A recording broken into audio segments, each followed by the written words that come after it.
Souhaitez bonjour na biso batu tozuli baku ya kolanda biso na mokolo malelo na Ezui.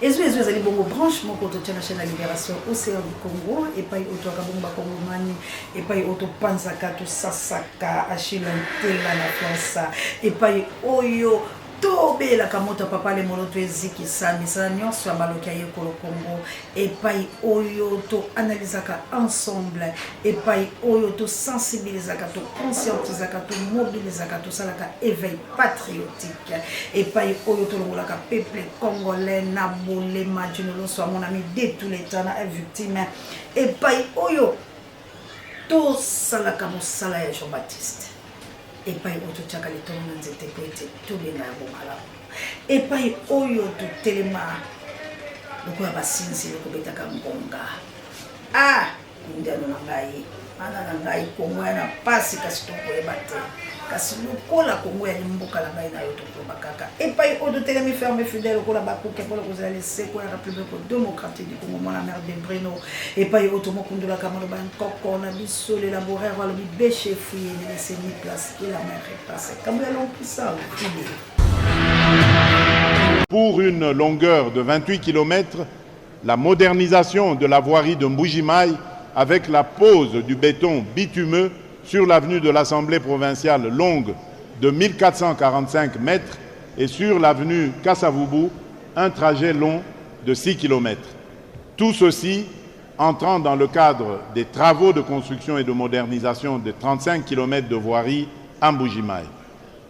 La réhabilitation complète de la route de Likasi-Kambov, le déploiement des ponts métalliques d'une longueur variant entre 15 et 110 mètres pour faciliter la mobilité des Congolais, 32 ponts pour le Grand Bandundu, la construction du pont Niemba d'une portée de 140 mètres permettant de relier l'Est à l'Ouest du Tanganyika, mettant ainsi fin à des noyades récurrentes.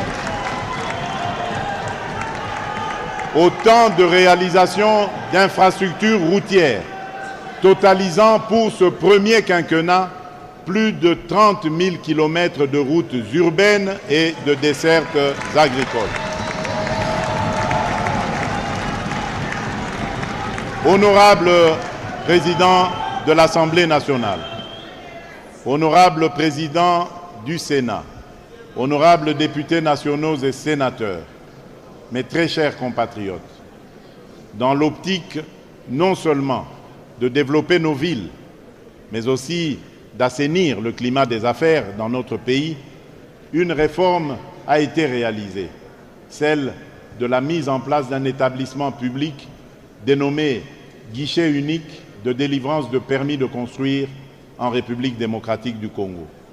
Ce cadre de régulation très efficient permettra de mettre un terme au conflit de compétences entre les différents services intervenant en la matière, de canaliser les ressources pour en assurer la traçabilité et de rassurer les partenaires immobiliers. Il permettra également de regrouper dans une même plateforme l'essentiel des services moteurs qui interviennent dans le milieu urbain, de fédérer les projets cohérents, harmonieux et synchronisés pour un développement urbain aux standards requis. À ce jour, ce service d'assiette participe déjà à la lutte contre le coulage des recettes et à l'augmentation de celles-ci, jadis de 52 millions de francs congolais par an à plus de 4 milliards de francs congolais sur une période de 6 mois seulement. Toujours dans le cadre du développement de nos villes dans le secteur de l'habitat, avec évidemment l'appui de nos partenaires bi- et multilatéraux, un projet de loi sur l'urbanisme, à savoir le Code de l'urbanisme et de la construction, est déjà à pied d'œuvre. Cet instrument crucial permettra de doter notre pays, plus de 60 ans après, d'une législation adaptée à la nouvelle politique de développement de nos villes, tout en tenant compte de nos réalités. À ce jour, le processus de validation du projet suit son cours normal avec l'organisation des pré-ateliers interprovinciaux en attendant l'atelier national, la validation au Conseil des ministres et le vote au Parlement. dans le cadre de la politique de promotion de l'habitat, 2 établissements publics, à savoir le Fonds national de l'habitat, FONHAB, né des cendres du crédit foncier ou fonds d'avance, et l'Agence congolaise de promotion immobilière, la COPRIM, jadis appelée Office national de logement, sont opérationnels. Après plus de 2 décennies d'absence dans Shelter Afrique, la République démocratique du Congo vient de marquer son retour dans le giron de cette institution panafricaine et donc dans le concert des nations. Honorable président de l'Assemblée nationale, honorable président du Sénat, honorables députés nationaux et sénateurs, distingués invités, mesdames et messieurs, mes très chers compatriotes, comme vous l'aurez compris, nos efforts se sont concentrés au cours de ces dernières années à doter notre pays de nouvelles bases de sa refondation dans presque tous les secteurs vitaux de la nation. Cette démarche était hautement importante en ce qu'elle concourt à l'apparition de conditions propices à un redécollage en toute stabilité. Cet exercice s'est fait concomitamment avec la réalisation par le gouvernement d'actions à impact visible. Pour maintenir ce rythme et cette trajectoire ascendante, nous devons continuer à diversifier notre économie, à améliorer notre infrastructure, de même que poursuivre les réformes structurelles visant à la consolidation de l'état de droit et à la lutte contre la corruption. La stabilité macroéconomique doit rester au cœur de notre politique monétaire pour contrôler l'inflation et maintenir la stabilité de notre monnaie. L'investissement dans le capital humain par le biais de l'éducation et de la santé est essentiel pour accroître notre productivité nationale. Les perspectives restent prometteuses. D'une part, la demande mondiale des matières premières, en particulier pour les technologies vertes et les véhicules électriques, devrait rester forte, ce qui pourrait soutenir notre croissance économique. D'autre part, la mise en œuvre continue de réformes économiques et la stabilisation politique peuvent attirer davantage d'investissements étrangers et diversifier l'économie. Les investissements dans les infrastructures, notamment les routes, l'énergie et les télécommunications, vont améliorer la connectivité et stimuler le secteur primaire et tertiaire. Il y va cependant de nos efforts à maîtriser l'inflation et à assurer la stabilité de la politique monétaire pour renforcer la confiance des opérateurs économiques et favoriser cette croissance économique. Néanmoins, la paix et la sécurité dans la région, notamment à l'est de notre pays, demeurent cruciales pour maintenir cette croissance.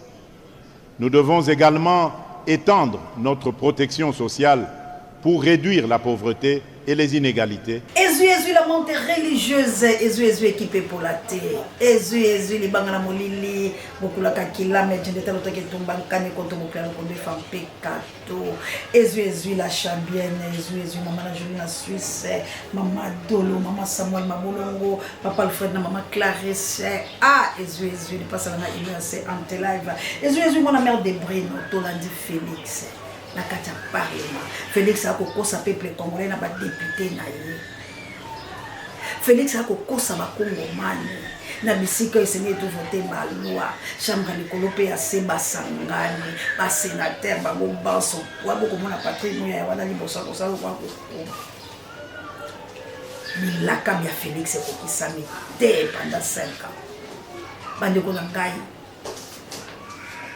Jika les number 1 océan de la presse, papa Michael, maman Célestine, ma maman missionnaire d'appelé Strondé. To sunge ko wa biso. Nini le sou to koluka penza la kati ya République démocratique du Congo biso to monité maloba ni bozo zela ba yebisa bino nzambe ni na kita moto ni na kita po yebisa bino ete esengeli to telema to bunda nani oya loki biso ba Kongo mani nani aso pansa ka biso boy kombo na nani o biso moko bosolo to ko mona te to ko sela ba paya te Congolais motema mabe Congolais soki azoli mbele mokolo wana lobi nzambe malamu soka zangi lobi nzambe tikinga mopona nini tala modela Congolais do yalinga kaka zwaka azanga te Congolais soka sakangi esika ya lizibo ekobotele bambisi tolobaki langage moko ya mon lokola ya se sauver atiki baningo ke passe ko zelo kali bosole botala de baza ko intimider ba Congolais maloba nyonso Félix alobaki babetele maboko kwa boye bisanga bonye kokisana poto ke na transition maloba boni Félix a yeti to kolongola yeto bolingi botika yesa la transition pour bino kozo ba poste la ba pouvoir ya bana bino boye bisanga loko ni Félix asali na Congo to boite Congo ezala ba massacre na mo to boite Congo ezaka la mabe na uta Zaire ba bomba na ba salama to mona mobutu alata Sokoto akeda la SA République démocratique du Congo nani ebite ke mobutu akota na Rwanda pour la cause de Babiarimana nani ebite ke mobutu atindaka ba soda na ye pour la koyede bagana nani ebite ke mobutu akotisa ba soda na ye na Angola l'armée tigre ba delfe dende bazawana basi to mibalo bangi pe basuna Congo Congo ko kufa biso mo bakolo mboka to kotala na moni Félix asali eloko moko so di slogan alobi to koki kotika te problème ya Congo et kufa bongo po Congo problème nango bako régler ngo kala ba Congolais c'est manquer la mission Félix c'est manquer la mission tu vois na ebité boyo kaka ndenge nini tango bobimisaka babiloko ya tango bolobaka biloko ngo na ebité bozaka batu to boza bandoki na ebité plaisir nini peut-être ça la bino tango zo mona kinazo sala mabe batu bazo kufolela tika na luka solution mususu mais bino bozo luka les voisins moyen bolia ka mbongo fallait avoir raison le bi moto mbongo zo comme des prises puis moto mbongo bangamba ebele alors cette fois-ci biso bangamba to bito kondi mate cette fois-ci biso bangamba to bito kondi mate to kondi mate parce que comment on pense biso mota la biso chômage au sakalate grève sur grève et là comment que ça na Congo tellement comme ils sont sali grève bakangio batu bakoma ko sala grève akobata masoki ba moni yo ndeko na bango ki ko sala musala balandi yo ba beti yo pour les salaires ils ont bimate paiement et là comment que ça te président de la République ko alobaki ngai na so défendre batu na ngai santé a habité toi là l'hôpital combien a habité que ba infirmier ba médecin ba na grève qu'il y a un hôpital qui a sabotage, qu'il y a un bimbo qui a sabotage, qu'il y a un mbongo qui a corps na bino. Donc, vous corrompre pour vous corps na bino pour que le quoi enterrer. Ce qui est là, on est pour Polo, on va laisser comme malamoté. Voilà Congo. On ne peut pas dire ma souffrance à moi. Pour nani ni dit ma souffrance à moi. Pour les gens qui revendiquent ma droite, pourquoi vous avez une abysse, pourquoi c'est un ennemi pour la vérité, pourquoi chez nous, on a de l'équipe pour la terre, on a l'Angleterre, pourquoi chez nous, ah, Zambie azaka solo, alors bien zela langeza ya banzube, zela kaya mokebo batu baleka kama la pasi, ka c'est pas la bango bo solo exact, tala batu de ba koleka. Tobunda etumba Achille tel à la France. Tobunde tumba partout à Congo mani bozali. Moi la mère de Brune en Autriche. Bon like mes missions bon partager. Tobunde tumba ba commentaire. Comme moi za biso. Soki to telemeli yango te mutu muso ko telemeli yango te. Kabuya vidéo. De faire souffrir tout le monde. Je dis au gouvernement congolais, vous qui êtes les gouvernants, ce pays ne sera pas en paix aussi longtemps que vous exploitez les travailleurs, les fonctionnaires de l'État exploités. Un politicien touche 20 000. Les gardes du corps qui dorment dehors pour le protéger, on le paie 80 000 francs. Est-ce que nous sommes des humains? L'enseignant qui t'a formé à l'université, vous le payez à peine $800. Mais vous payez 40 000, 60 000. Est-ce que nous sommes des humains? Comment est-ce que nous allons parler de la démocratie et du développement aussi longtemps qu'il y a cet écart-là? Les uns sont là-bas, vous autres, vous êtes dans la boue ici. Comment est-ce qu'on peut parler de ça? C'est pourquoi le poison ne va pas finir. Vous allez mourir les uns après les autres. Ça ne va pas finir. Aussi longtemps qu'il n'y aura pas équité, aussi longtemps que nous ne rendrons pas la politique obsolète dans ce pays, que la politique devienne un service comme l'enseignement, comme la magistrature, que chacun entre pour aller servir et non pas pour aller s'enrichir. Aussi longtemps que nous n'arriverons pas là-bas, nous n'allons pas changer ce pays. Tout le monde sait que le moyen le plus facile de s'enrichir, c'est devenir qui? Politicien. Et combien se préparent ici pour devenir politicien? Allez-y, allez-y, je vous encourage, mais allez pour servir et non pas pour se servir. Bien-aimé, Dieu jugera le mauvais riche, ceux qui font souffrir les autres, ceux qui mettent les autres mal à l'aise, ceux qui détournent les deniers publics. Vous détournez les médicaments pour un hôpital. Les enfants meurent de la malaria pendant que vous avez vendu ça ici quelque part. Et vous trouvez que vous êtes normal. On vous appelle Gabriel, on vous appelle Jean-Marie, on vous appelle quelqu'un et vous vous dites que vous êtes membre d'une église. Ça doit continuer comme ça? Non. Dieu jugera tous ces mauvais riches. Alors, si je parle de mauvais riches, y a-t-il de bons riches? Oui. Y a-t-il de bons riches? Oui. Les bons riches, ce sont ceux qui savent que Dieu les a bénis et ils sont devenus riches. Et avec cette richesse, ils servent Dieu, ils servent leur famille, ils servent les autres. Donc, pour eux, l'argent, c'est un outil qu'ils ont au service de Dieu, au service des autres, au service de l'humanité. Il y a beaucoup dans la Bible. Je vous présente Noé, pour qui vous devez dire merci aujourd'hui. Noé, c'était un homme riche, un entrepreneur qui travaille et à qui Dieu donne la responsabilité de construire une arche.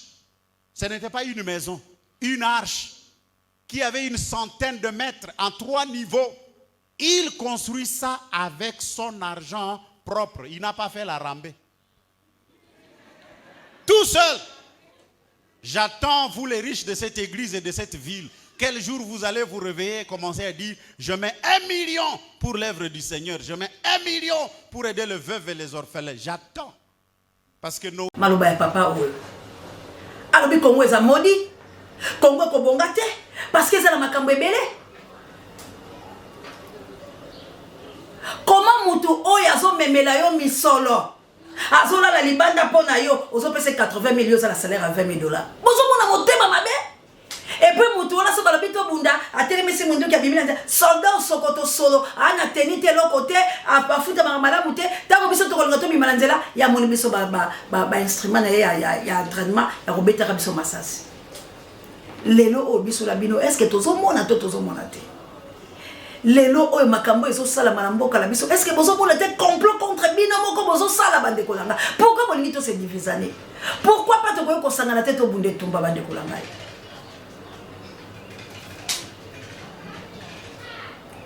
Congolais pe Congolais to bimana balabala to ganga makasi koloba non na système oyo bani ba mema biso koloba non na mabenyo so ezo salama na Congo malgré batu bazo finga pasteur Godin Poy malgré batu bazo critiquer bango malgré batu ba loba na bango mais tika ba kende bongo na monde commence à na ba genre ba pasteur oyo. Oui, ça n'a pas pasteur. Mais néanmoins, bazo comprendre que biso tozo lia mbonga Congo bino bozo lia te. Tozali koyeba bisa bino na langage moko ka be po comprendre. Na langage moko po comprendre que ndeko la bino séance na ba bino ya solo. Désiré botu na maman Elisabeth botu na l'Australie na papa la G3. Na South Africa Gilo Mpingala na Nailo Mpinga Gi. Merveille kitoko. Mama passe langa que Dieu vous bénisse. L'État c'est d'Amérique bozo belé bozo benga. Bande kolanga biso tozala bezo bo soutenir biso to sisa le Cambo. To lembi na biso ko dorloté. Ndai bolo bakalo ko tele français. tolembi na biso bambondi mboka la biso eza na besoin ya bato ebele te ka ndambu oyo tondimeli bosunga biso ka ndambu oyo tondimeli bosunga biso tozela batindika biso te tozela mutu moko ya pelele na biso te tozela mutu moko te tozela Moïse moko te parce que ndenge biso toza awa tolingi mboka na biso te yango lomoni bato mosusu bazoya kosaka na biso soki bakutaki ba vrai congolais balingaki mboka na bango te tokoki koaccepte babetize oyo te tela biso paster Godempo natei miyibi bino bosiliki esi wapi nagangela miyibi bovimbi na bino esi wapi esi wapi esi epai wapi esi wapi esi wapi. Le Congo doit être fier de m'avoir comme pasteur. Je m'attaque à tout le monde. Soko botama moyibi iba biloko batata na yo. Tu es né voleur. Soko yibi biloko a Congo. Vole les biens de ton père. Oko zwanga na nzela na yo. Si tu voles les biens du Congo, tu vas me retrouver sur ton chemin. Nakangela miyibi bino bovimbani pona nini oh esi wapi esi epai mateya ya gode esi wapi esi epai mateya moyibi esi wapi esi epai wapi. Donc nous on doit laisser ces cancres pour la plupart des gens moins instruits. Ils doivent voler les biens de l'État. Congo ya Congo na bino Congo. nagangeli miyibi bosalinga makita pona nini natelemeli moyibi bovimbani pona nini esi wapi esi epai frère moyibi esi wapi esi epai mateya gode esi wapi esi epai mateya gode esi wapi esi epai mateya moyibi esi wapi esi epai wapi. Un grand pays comme ça, nous allons laisser ça entre les mains de ces 5000 lettrés qui font la politique pour s'acheter des chaussures. Nous allons donner de la grandeur à ce pays. Je voulais. Le Congo, c'est un grand pays. Le Congo, si vous ne le savez pas, détient l'uranium. C'est l'uranium, c'est grâce à l'uranium qui lie la fin de la Deuxième Guerre mondiale. Aujourd'hui, nous avons du lithium. Solution énergétique pour l'avenir de l'humanité. Et nous, on va laisser ce pays entre les mains de quelques brigands échaillés. Non. Non. Telemeli miyibi bovimbani pona nini boyoki mateya gode bogamwe epai wapi botonge nga bokosala ngare nga nini esi wapi esi epai frère moyibi esi wapi frère moyibi esi wapi esi epai wapi. Ça, c'est un grand pays. L'Église doit éduquer même politiquement les fidèles.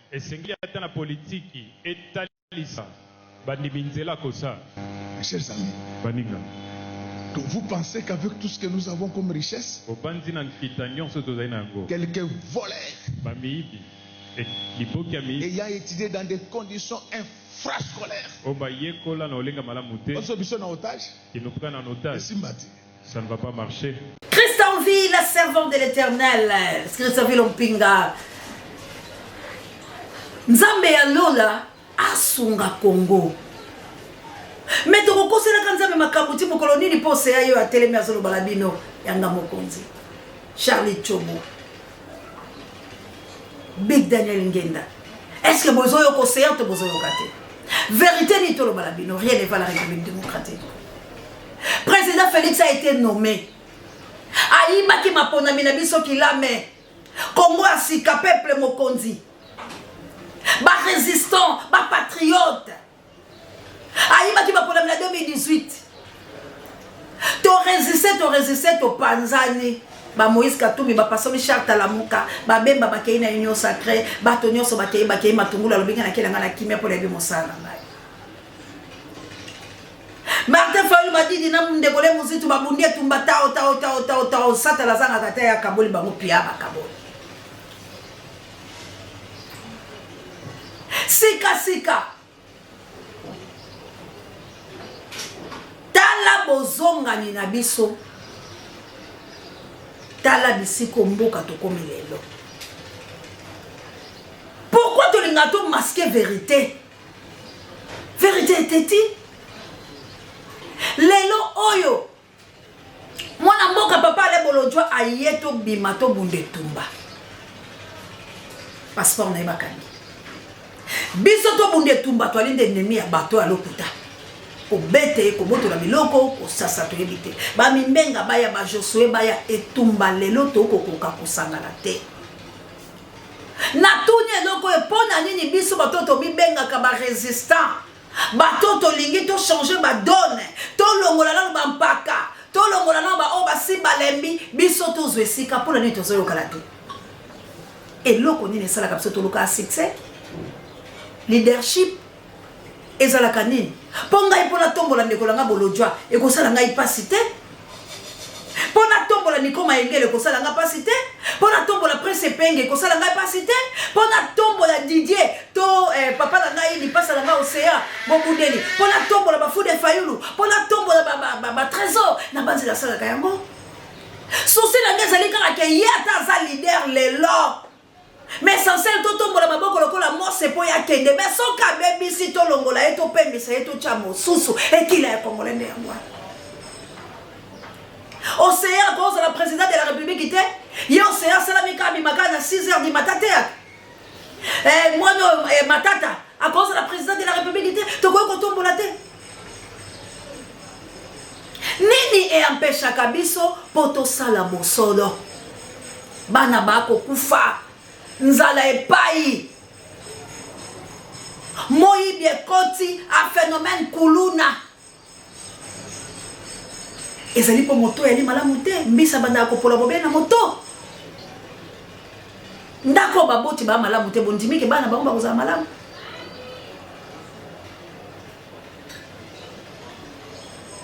ezala beklezia lelo moto tu ali na posa ya biso sika bino boye bisana nonga to sanga liboke poto tika Félix ça la transition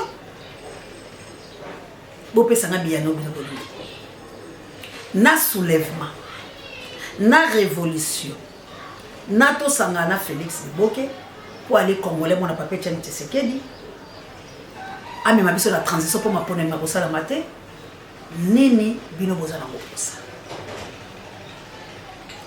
to soutenir Félix aux allez sanga moko tous en a Félix Elongo bande kolangaye ba peuple congolais Congo za biso ndenge Félix alobaka malobaka to mais est-ce que biso ba congolais tozo profiter na minerai à Congo est-ce que biso ba congolais to yebi ndeni bateka ka minerai à Congo est-ce que biso tala ba commune na biso to yebi ba marché la biso kotaka combien na ba commune na biso to yebi ba taxe ba futa ka commune par jour à réception ka combien ba wenze na biso par jour ba réception ka combien mbongo wane kedaka wapi to yebi ya ngote mais tozana droit ya koyeba biloko wana budget ya mboka la biso banda bakosa biso tilelo gratuité d'enseignement banzela biloko balesa biso bela ndoto na ba Facebook lelo oyo bande ko langa nos politiciens est-ce que biloko wana sala ka bilo pasteka po bala bilo bazala mikile bapaya mais ce go bana o bayembe la kabino. Bana o ba mema kabino na mapeka. Bana oyo ba betaka ba masasi. Est-ce que vous comprenez ka vini ni bango ba menaka? Est-ce que vous savez comment la banda ko la bango la bango la babicha kucha kunenge balalaka? Bana wana ba bimaka po bazala souci à mboka. Bana na bazo soutenir bino po bazo zela lobby na nzela na bino bazo quelque chose. Vie à la meilleure. Bana wana bazo sala te po bazangi yelo kwa kosala. Bazo ya po balobi lokola bango ba parala bango ba comité. Bango ne ya mwe ba bimaka ba yaka ba yemba ka ba bimis énergie na bango. Mais c'est qu'on retourner bozo pesa bango. Retourner en tout cas pourquoi le cœur de l'homme est torturé par Dieu. Qu'est-ce qui ne va pas dans la République démocratique du Congo? Yango le koto ba ndeto ba ndoki. Te biso to lobi non. Nazo sensibiliser ba Congolais. Bandeko obolingi biso bobenga biso na plus 243 81 32 93 396 plus 243 81 32 93 396 to bunde tumba ba valeur to libérer biso. Notre pays est en danger. Mboka na biso ba boma yango. Mboka na biso ba teki yango. Mboka na biso ekei. Soki biso moko ba Congolais to télémité. To fungoli misote imoko moko ekosalama ezali na yango te soki biso moko to telemete pour te défendre patrimoine na biso eloko moko kosalama te po pona koyiba bayiba pona kokata mboka bakati pona koboma babomi pona kokosa bakosi biso seko nini etikali po yo osala ya bolamu pona yo moko la mboka na yo nini etikali totika koyina na biso ba Congolais. Toza la posa ya moninga mususu supérieur azate la tango ngai na otosangisa mayele totika koinana. Merci na Josar Nyokalongo autaki bongo confiance molonga na ye kambo ya na yepte so bokotia video yango mwandambo totika kofinga na dossier Kofi Olomide dossier ya Johnny Koto yo ki passe mingi de kolapso camionnette toza mopanzi sango. Soki ba memi na makala ngai personnellement la kosepela pamba te bino nde batupe bozo distraire biso po ete ba miso balangaka biso te okende ko tola mama ya moto asi akufi respect na ba mort ezala pe respect na ba mama ya baningala ebite bozwa licence wana wapi na futa bino mbongo wana ya kolobaka bilobele ya ndenge wana neloko yo vérifier te soki bakeno la prison makala ya Johnny Konga na kosepela pona ni ba pinir biso ndenge wana biso bazo betaka biso poto zolo baka bosola mboka tozo défendre tala ba camionnette ba bêtise ya bongo tozo dénoncer l'insanité. Comment voulez-vous yo ko bimiselo ko ya munene ya bongo okele ko finga mama o ya kufa mama ya bato mama ba boti mwana na emo anye pas la bankoko o ebite ke o baby si famille ya Kofi Olomide o ko ta trouble entre Kofi la badaye o ko ti inceste na libota ya bato selon plaisir na ya ko ba ke Kofi abima mamani, est-ce qu'on a des preuves? Comment bien on s'appelle la boti ya baninga boy? Vraiment justice c'est ça la musana mo. Bato bobenga kinga en tout cas, soki na blessé binonga na ko kota mamba buzo ba bongote. Na défendre ka ba panzi sango, na défendre ka ba congolais, mais na ko défendre te biloko nga moko na yoki ba vidéo wana na yoki somo ya ko tia yango.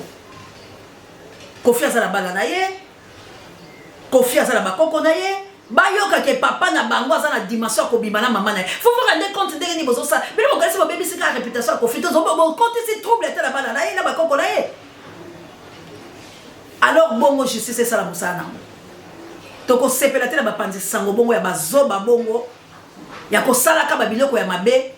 To ko ndima yango te ndeko la ngai. En tout cas la kokota le kambo wala te et pe singa ikutu passe na koyoka ba vidéo yango na regretter yango. Ba bêtise musu totikaka. Kumisa X, kumisa Y, mais beaucoup de la vie privée la bamote. Ngala mona ba débat na bilone koma mabe makasi. Na linga kuta en tout cas ndeko benga na likamba Congo. Benga na likambo ba kangio sans cause. Benga na likambo oyo ba osala o mabe. Mais aboye bo benga ngaite. Parce que ngala mona ka boza na facilité ya langage ko finga muto ta ba bêtise moko bo. Na ebite ndele boko ta la ba vie privé ya bato. Yo ebi fali to mona ete mais oza ko kota likamba fali na tata ya fali na mama ya fali bakufa. Boyo ka kango mabete. Ozo kota likamba frère na papa na ye na mama na do bokota ka ba makambo moko boyo o ngai bandisa ngai. Ngana bundela ka mboka na ngana zo défendre mboka na ngana zo défendre ba congolais na lolingi ke to bika malamu. Mitu na biso sala. Mais ya boyo vraiment je suis décitant na yo ka kiango. Personnellement ngana yebi pe bato moi ba yeke to sola na bango mais na ko sala penza bozo ba ya moité. Tant mosusu bato bazwanga ka mabe pour la mosolo na ngai. Mais nako déborder langage té. Nazolo bakaka mosolo. Mais ya oyo non. Criminalité ou assassinat dans beaucoup de. Merci beaucoup la Kabouya Longue Puissant, on échange par l'équipe Kigal. Merci la gloire Ngoma, s'appelle électricité pour papa prompt rétablissement, la papa Joy, directeur recherche stratégique. Et ça m'a conduit par un bémiso, babiso, bino, banso, bisica, biso, zambé, biso. Merci là-bas pour amener ta bola, no bondi, à botard, des bonnes et taïres, biso, comme la bino, maman d'Angola, non, qui t'aime, Florencia, maton de bino. Je vous aime beaucoup, vous s'abonner, vous partager, vous donner la tous sur la planète Cameroun. Bye. Et le tien, trois fois aujourd'hui, c'est la 4e fois. Et je t'avais promis. Et je l'avais déclaré à la télévision, chose qui m'est jamais arrivée.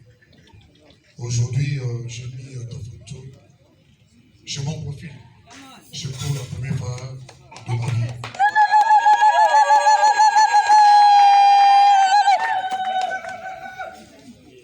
Je tiens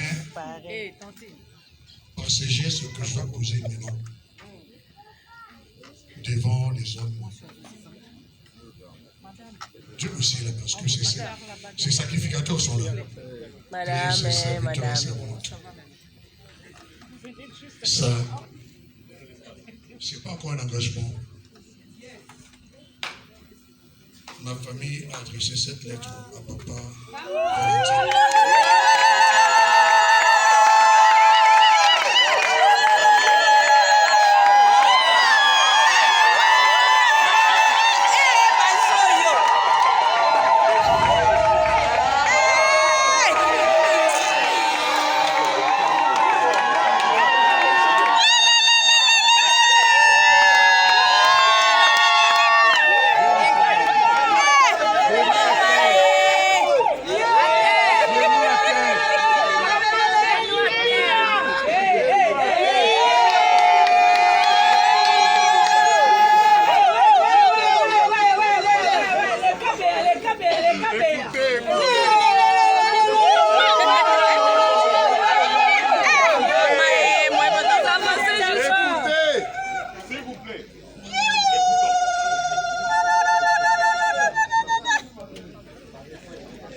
Attention. La main gauche aussi.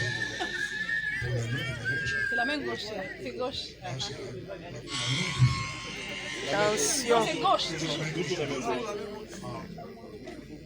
Parce que je les avais fait.